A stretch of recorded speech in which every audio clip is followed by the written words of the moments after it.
ಮಂಗಳವಾರ ಸಂಜೆ ವೇಳೆಗೆ ಬೀಸಿದ ಬಿರುಗಾಳಿಗೆ ಪಡುಮಾರ್ನಾಡು ಗ್ರಾಮ ಪಂಚಾಯತ್ ವ್ಯಾಪ್ತಿಯ ಅಮನೊಟ್ಟು ಪರಿಸರದಲ್ಲಿ ಮನೆಗಳಿಗೆ, ಶಾಲೆ ಹಾಗೂ ಯುವಕ ಮಂಡಲ ಕಟ್ಟಡಕ್ಕೆ ಹಾನಿಯುಂಟಾಗಿ ಅಪಾರ ನಷ್ಟವುಂಟಾಗಿದೆ. ಬಿರುಗಾಳಿಗೆ ಅಮನೊಟ್ಟು ಪರಿಸರದಲ್ಲಿ ಕೆಲವು ಮನೆಗಳ ಹಂಚುಗಳು ಹಾರಿ ಹೋಗಿದ್ದು, ಕಂಗುಗಳು ಧರೆಗುರುಳಿದೆ. ಪಡುಮಾರ್ನಾಡು ಯುವಕ ಮಂಡಲದ ಕಟ್ಟಡದ ಶೀಟುಗಳು ಹಾರಿ ಹೋಗಿದೆ.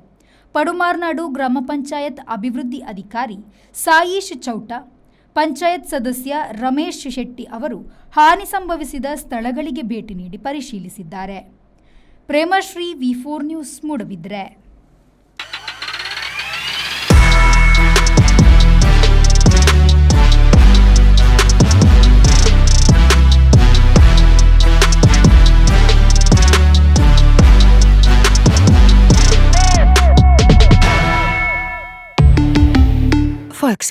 Volkswagen Mangalore, Airport Road, Yeyadi, Mangalore. Volkswagen.